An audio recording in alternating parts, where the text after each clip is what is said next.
Who said that? Okay. Okay, just the chazer from yesterday. Just the chazer from yesterday.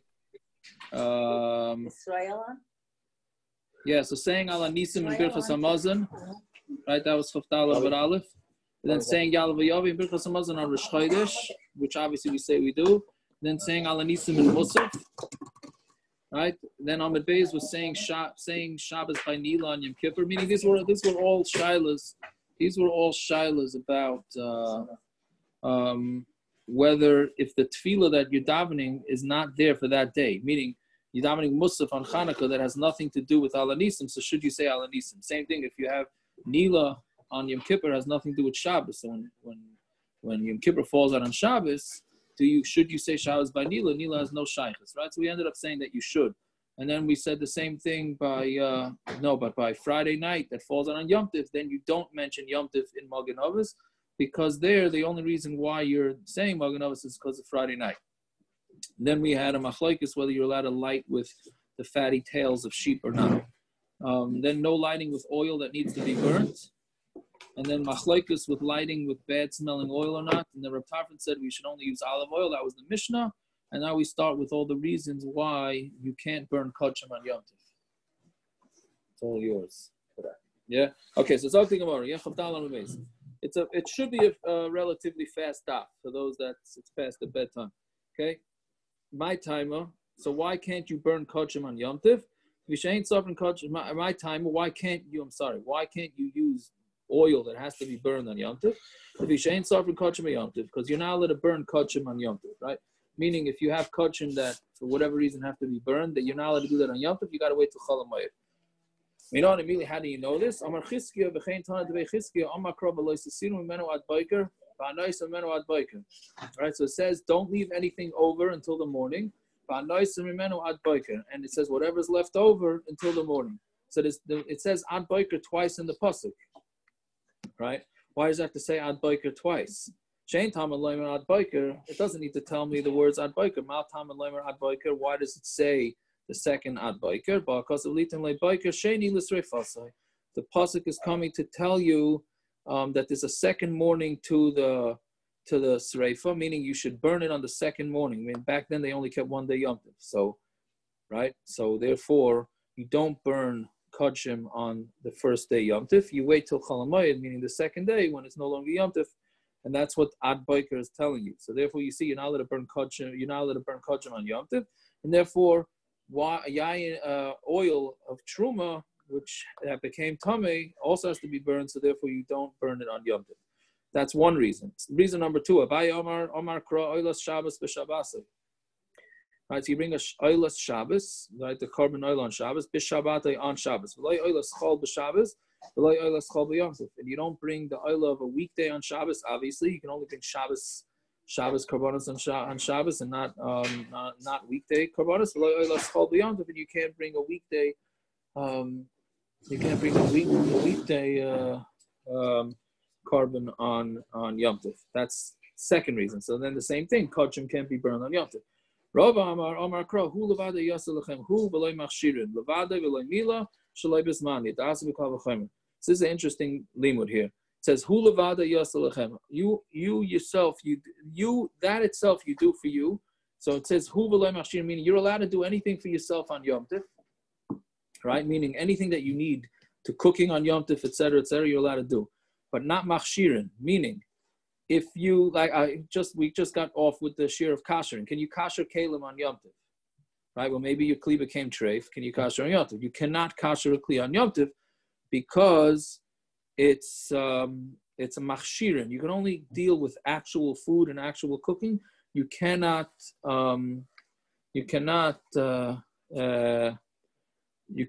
machshirin. You can't create a pot. You can't fix pots. You can only fix actual food.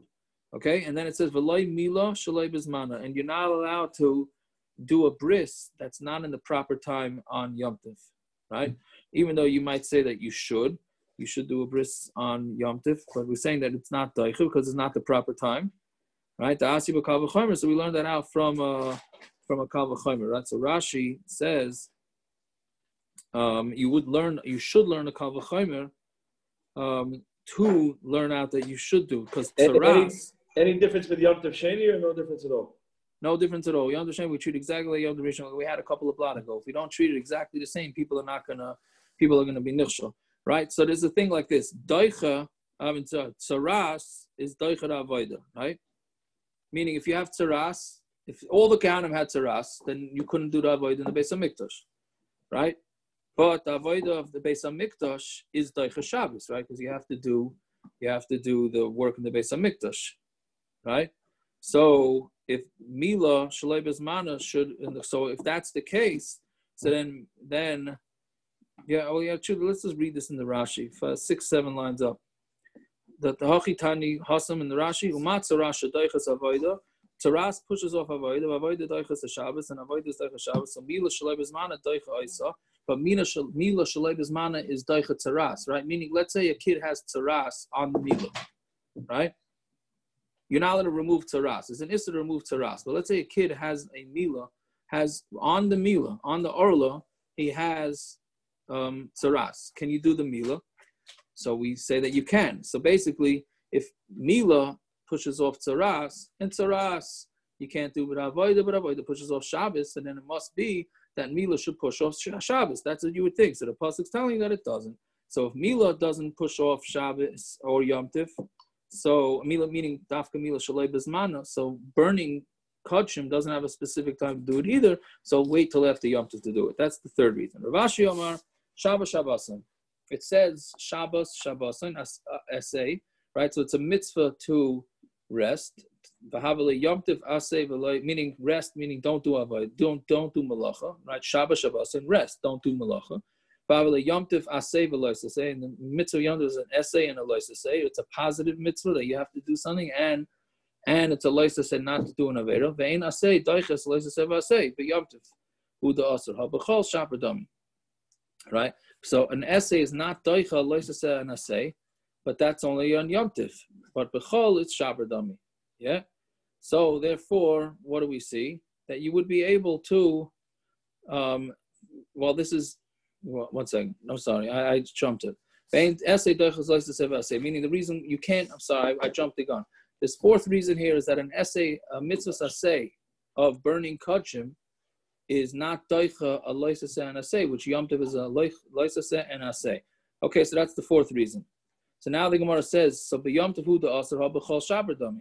But that sounds like that in Yom Tov, you're not allowed to light candles. Again, this is trumah that really belongs to the kohen that became tummy. So that is a different issue. If you're using the candles, the Mishnah says the reason why you can't use trumah tameya is because you're not allowed to burn it on Yom Tov. Mashma that if it's not Yom Tov, you can light the candles of trumah and benefit from the fire, right? Why are you allowed to benefit from the fire if it's trumah? It doesn't belong to you, it belongs to the kohen. So the Gemara, that's what the Gemara says. So but Yom Tov hu da'asur ha'b'chol shaper dami. On Yom Tov, that's when it's asur to light it, but during the weekday, you are allowed to. My time, what's the reason? Rav, so Rav said, just like it's a mitzvah to burn kodashim that became tummy. Kach mitzvah lissav as a trumah shenitma. So it's a mitzvah to burn trumah that became tummy. And the Torah said that when you're burning it, you're allowed to benefit from it, right? And therefore, you are allowed to burn trumah and get benefit from it. Right? This is also Pesach Sugya, if you want to tie it in. Let's say you find chametz in your house on Pesach, right? Can you, when you're burning it, can you put it into your barbecue grill and then roast things on it? So you can't, because there it's asur ba'ano, so you're not allowed to benefit from it, right? But here we're saying by kodashim, you are allowed to benefit from it when you're burning it. Okay? So Heichon Amra Torah, where does the Torah say that you're allowed to benefit from when you're burning? Right? The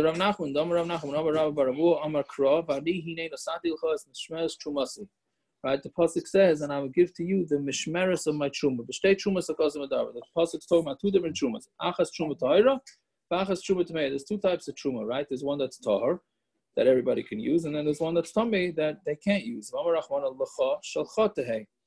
And the Torah says that nasati lecha es mishmeres trumah. He gave to you my trumah. Right? It should be yours to put it under your cooked foods. So therefore, you see in the pasuk that there's two types of trumahs, and both of them you're allowed to benefit from if you so choose. V'bay same or another reason, mid Rabavo, we learn that from Rabavo. You shouldn't burn it from it when it's tamei. It you're not allowed to burn, but you are allowed to burn oil that became oil of trumah that became tamei. Okay, that's talking about, by the way, but is talking about Ma'aser Sheni, right? Ma'aser Sheni, which we had a couple of days ago, right? That you bring it up to the Beis HaMikdash in the 2nd and the 6th year, right? You bring the fruits up to the Beis HaMikdash, you eat it there, so you have to say that you didn't benefit from it at all. So saying Mimenu, you didn't benefit from, but you are allowed to benefit from something else, what's that something else? We're saying that's Truma Shenitnus. It says, maybe you're allowed to benefit from kodashim, but you're not allowed to, right? But truma, you're allowed to benefit from kodashim, but you would not be allowed to benefit from truma. So the Gemara says, "Lav kal v'chaymeru." It's not a kal v'chaymer. Ma ma'isa hakal. Amratayra lo v'yartim menu tamei kodesh chamer lo kol shekain. If ma'isa hakal, the Torah says you're not allowed to benefit from it. Ma'isa is much more kal than truma, and you're not allowed to benefit from it. So kodesh, which is much stronger, kodashim is much stronger than ma'isa. Isn't it a kal v'chaymer that you shouldn't benefit from it? So the Gemara answers, "Ihachi." If that's the case, truma nami le kal v'chaymer hu. Then truma is also, because truma is also better than ma'aser. Again, the Gemara, the pasuk is saying that you're not allowed to benefit from ma'aser, and we want to say it's mashma that only ma'aser you're not allowed to benefit from it, but there is something else that you could benefit from it. So now the Gemara is having a discussion here. Which one can you benefit from? Is it kodashim or truma? Again, in the pecking order, ma'aser is the bottom, truma is the middle, kodashim is the highest. Right? We have that by Tumah and Tara also. So what we're saying, the pasuk is saying that you're not allowed to benefit from ma'aser. Mashma that there is something you are allowed to benefit from. So the Gemara first wants to say, so you're allowed to benefit from truma. Then the Gemara says, no, maybe it means you're not allowed to benefit from truma, you're allowed to benefit from kodashim. So the Gemara says, well, if you're not allowed to benefit from ma'aser, so kol sheken you're not allowed to benefit from kodashim, which is much more chashuv. So the Gemara says, yeah, but then if you're going with that thought process, then if you're not allowed to benefit from ma'aser, then you're not allowed to benefit from truma either, which is more chashuv than ma'aser. Right? So then the Gemara says, Umari. So which way do you go? I'm sorry. So why don't you say truma also has a kal v'chaymer? That if you're not allowed to use ma'aser, so then the kol sheken you're not allowed to use truma. So when it says haksim mimenu, no, it says mimenu. So from it you're not allowed to benefit, but you are allowed to benefit from something else. So it's truma. So basically it's a toss up here. When it says that you're not allowed to benefit from ma'aser, what is in mashal? You're allowed to benefit from truma or from kodashim? So the Gemara is picking and choosing. So the Gemara says, Umari, so which way do you say to go? Which one are you excluding? We're not going to exclude kodesh, shekain simin, pein nun kuf, ayin chaf samach. That stands for pigel, which is when you bring a carbon and you have in mind that you're not going to eat it in the proper time, so that becomes puzzle. Naisar means if you left over the carbon. Naisar, carbon me'ilah. You're going to be over on me'ilah if you use it. The karis and chayiv karis. Also la'aynin, and an aynin is not allowed to partake in it. So basically it has 6 things. Kodesh has 6 things. So therefore it's a pretty holy thing. So therefore you're gonna say you can't benefit from it. So you say adarabah truma leiva matina. You shouldn't exclude truma, meaning and truma should not be able to be used. Shekain machbaz simin, which is misa. Yichayiv misa chaymish. You have to pay back a 5th if you use it. Vein la pidyon, and there is no pidyon. It can never go out to chulin. Vasur lazarim, and strangers, meaning non-kehanim, are not allowed to eat it. So that also has a whole, truma also has a whole list of chumras. So Gemara answers hanaf nefisha. No, but this is 6 against 4. Kodashim has 6 chumras to it. Truma has only 4. So therefore, we're going to say that kodashim you're not allowed to benefit from when you're burning it, but truma you are allowed to. Okay, so that's what the Gemara is saying now. Viba is saying kodesh chamor. Kodesh is more chamor shekain anish karas, or that kodesh is anish karas, which it really was. It's more chamor karas because, like Rashi says, it's you die and your children also, right? So therefore, it's more chamor, and therefore we're going to say that kodashim you are not allowed to benefit from when you burn it. Okay, it's a little bit of a complicated Gemara. it says it should be given to him. It should be given to him v'loy lo'er and not to his light. Mechlal the bas oirehu. So you see that there is such a concept of using trumah for light. So therefore, you're not allowed to. We're saying that there is this concept of using it for light, which we're going to say is for trumah, right? Meaning you can use it. You can, as long as you're burning it, you can benefit from the light. Okay, that's the hard part. Now we have easy Gemara. Rabbi Shmuel says, right? So you're not allowed to use bad smelling oils for Shabbos, right? My time. What's the reason? The reason is because it's a bad smell, and but perhaps you're going to put it down, meaning you're going to leave the room, not put it down. You're going to leave the room, and you're going to go out, meaning it's going to smell so bad in your dining room. You light your Shabbos candles in your dining room. It smells so bad in there, you're going to leave your dining room and go sit in a room that's dark in the house because you'd be happier sitting in the dark without the bad smell. So I'm like, Abaya v'yetze, so go out. Who cares? So let's say you leave the room. What's the difference? Because I believe, he says, I hold that lighting a candle on Shabbos is a chiyuv. Damar Rav Nachman bar Rav Zavda v'Amila Amar Rav Nachman bar Rava Amar Rav hadlakas ner b'Shabbos chayva. Lighting candles on Shabbos is a requirement. V'chitzas yadayim v'raglayim b'chamin arvis, to wash your hands and your face with hot water. Arvis doesn't mean by Meir, it means on Erev Shabbos is a reshus, meaning it's not a chiyuv, but it's a reshus. V'ani Aimer mitzvah, and I say it's a mitzvah. Right? So basically you have three levels. You have chayva, you have mitzvah, and you have reshus. Chiyuv is something that your mom is required to do, right, for covered Shabbos. Mitzvah is that it's a mitzvah to do, but not necessarily a chiyuv. And then you have a reshus, which is a nice thing to do, but you don't have to do it. There's a shaila here that an opinion here that holds that lighting a candle for Shabbos is optional. No, we're saying lighting the candles is a chayva. No, right? But he says, right, that for I say kindling of a light on the Sabbath is an obligation. There was a question that it was obligatory to light a candle for Shabbos. Yeah, you're asking a good question, Simon. Very good. That's Taisus. The second Taisus really discusses this, right? The second Taisus said like this: Pirush b'makam seuda, the chayva he sheyisa b'makam aner. He's saying that I believe that it's a requirement to have candles lit where you're eating, mishum eining, because that's enjoyable. However, madlakas ner gufei lo yav a parach. They would never have asked from lighting candles itself. I mean, lo yav a parach. Abai would not have asked the pshita the chayvi. Of course, lighting candles Shabbos is a chiyuv. The Tanan al Gimel Averis Nashim, right? We're going to have this later on. The three Averis that Nashim die from is because one of them is Al Shein and Zeirus Badlokas Aner. So Simon, you nailed it, right? Very good, right? So meaning he's asking from that it's a requirement to have candles lit by your table to eat. Of course, everybody has a requirement to make sure that there's candles lit in the house, right? Very good. Yeah.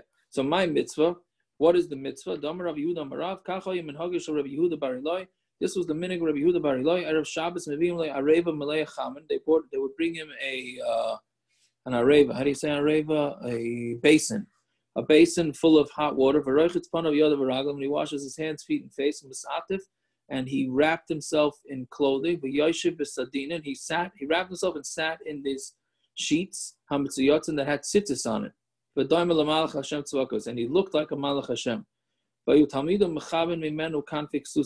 Talmidim hide the corners of their begadim from him, right? Because he had tzitzis on it, and they didn't put tzitzis, and they didn't want him to see the tzitzis, so they kept their tzitzis hidden. Sort of like when the guys that go into Reb Chaim Kanievsky and they take off their watch and they put the brims of their hats up, right? Because they don't want Reb Chaim to get upset at them. So they did the same thing here. They hid their four corners because they held that you shouldn't put tzitzis on them, and he held that you should. But he caught them. He said, my son, did I not teach you sadin b'tzitzis to put tzitzis on a sheet, right? Beishamay says it's potter. Beis Hillel mechayvin.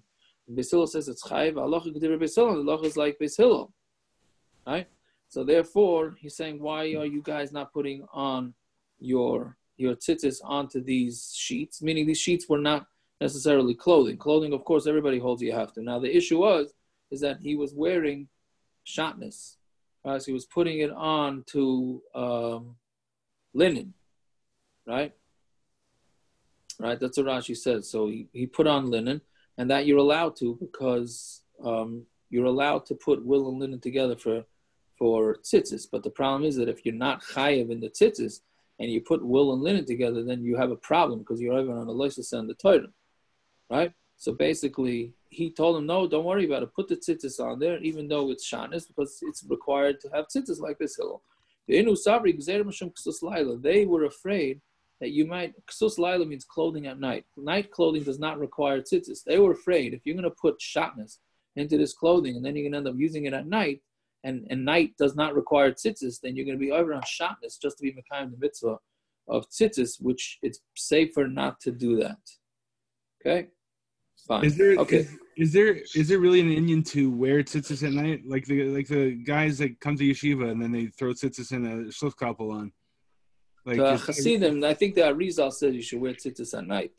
Uh-huh. No, but this is different. This is a different conversation. This is, if you wear tzitzis at night, if you wear a four-cornered beged at night, meaning if it's a night, how do you call it? Let's say you have a nightgown. Let's say you have a nightgown that has four corners, but it's only meant to sleep with. Does that need tzitzis? So that's a machlokes, and we paskin that it does need tzitzis. Right? A night, it's up like pajamas. Correct.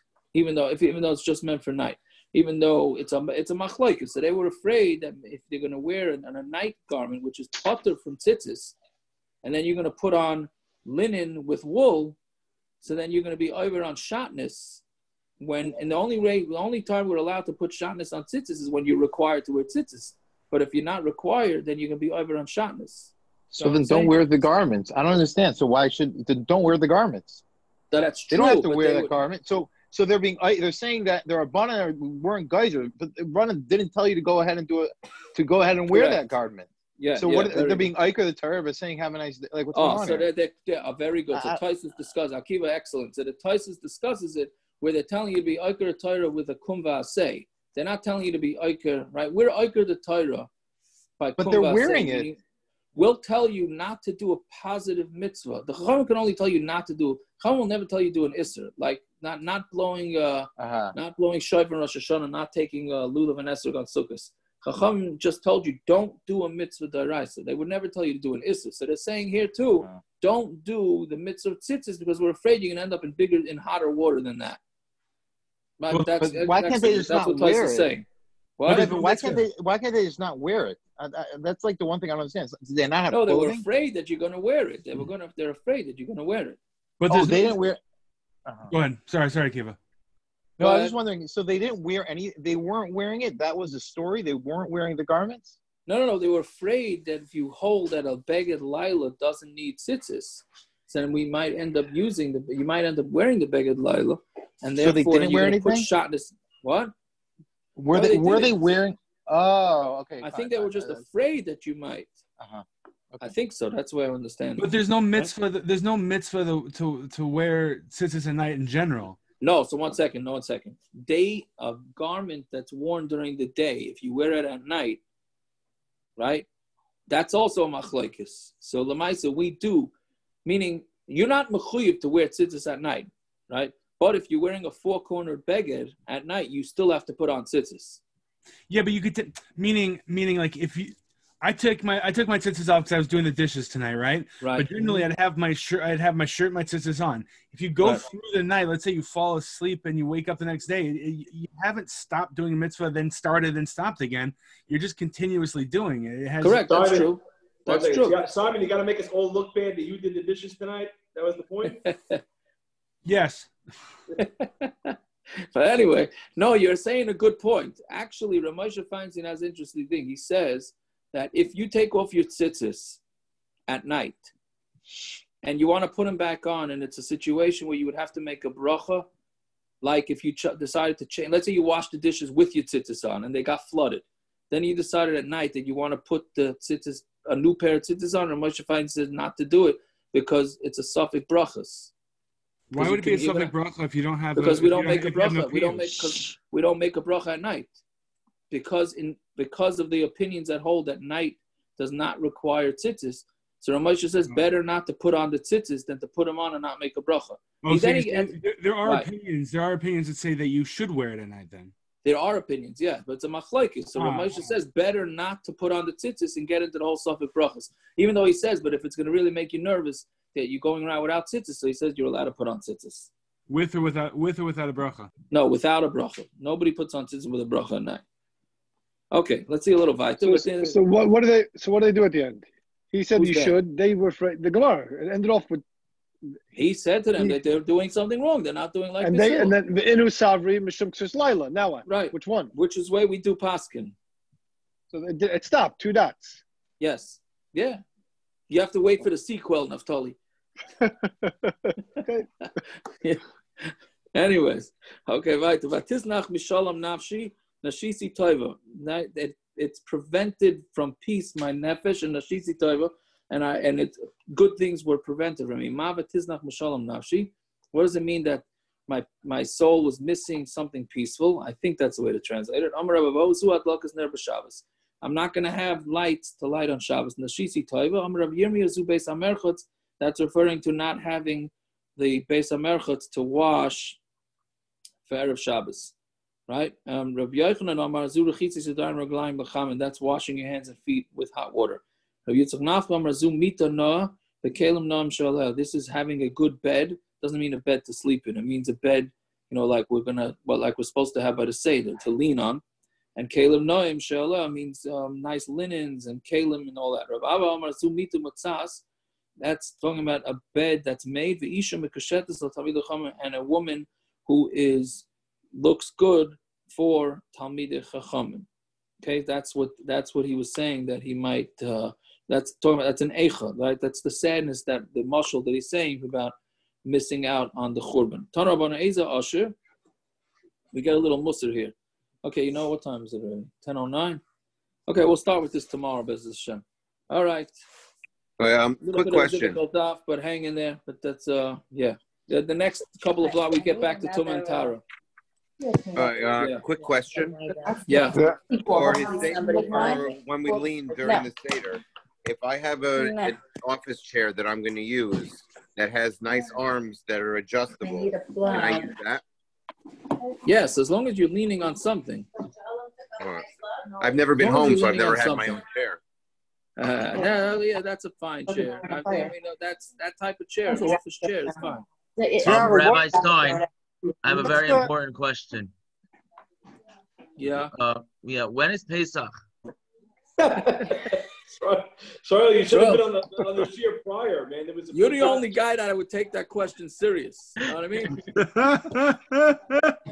Yaakov, very quickly. What do I do with all that fresh challah in the freezer? Like 25 bowls of yeah, you got an issue this year, buddy. You got an issue this year. Okay, so what do I do? Burn it in your throw it out. Throw it out. If you can't make a big campfire, which you can't, so then throw it out. No, I have a fire pit. I have a fire pit. If you could do a fire pit, but it's going to take a lot of fire to get all that burned. I'll let the kids roast marshmallows tomorrow. Did you see it? That halacha share with the first ordering food? What? What's the issue with the ordering food? What isser is ordering the food? You saw I nailed you on that one. I know you. I deserve it. But I just want to know what's the issue? Because you're taking ownership of food or potential ownership of chametz. No, you're not. They're not stopping it until after Pesach. I understand, but it's you want it there, and they charge the credit card once it's shipped. They do not. No, Walmart. They do not. They don't charge the card until they shop for the food. I understand, but then there's the delivery of it. Then you might own it. It's not worth the. It's not worth the. And on their blocks, risk. it's under your name. Yeah. Okay. Sorry about that. No. Had I not heard it from bigger rabbis than me, then I would maybe be skeptical. But I heard it from big rabbis, so therefore. No, what I don't understand, if Pesach, let's say over on Tuesday, right? And you set the delivery for Thursday, they're not shopping it until Thursday. Oh, that's a different story. That might be allowed. Oh, that's yeah. So my problem is that over here, you guys don't have. We have Walmart delivery, right? Right. Walmart delivery, they open up 4 days in advance, but the second that they open it up, all the things are booked. So Right. what I want to do is before Yantif is over, I'm going to book for 2 days after Yantif. No, that's or else fine. I'm not going to get That's chametz fine until because a week after. no, Yantif. that's fine. That's fine because you're not taking possession of it. Here we're talking about where you're buying it and having it delivered the morning after Yom Tov. No. I was just saying that if I wait till Matzah Yantif, I'm not going to get chametz for 4 days after Yantif. Right. Okay. So then you could do it as long as you time it that the purchase is not happening until after Yom Tov. Then it's fine. Oh, okay, fine. See, Yeah. I'm not so silly. That's no, why you you're moved not so back to bad. civilization. Okay. I just want to know: do the people have teeth that deliver the Walmart stuff, or they? No. Or they It's schwach. It's schwach. Schwach with the teeth too. It's I schwach. don't know. I don't know. I've been seeing Amazon drivers lately a lot more than usual. Not the best cream of the crop.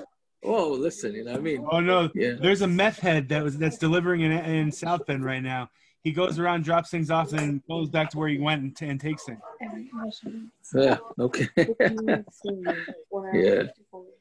All right. Yaakov, What? you were talking about urns, the hot water urns. We have one of the ones that has like the little bloogie at the bottom. You flip it up and the water comes out. It's plastic at the bottom. How am I using that over Yom Tov? What?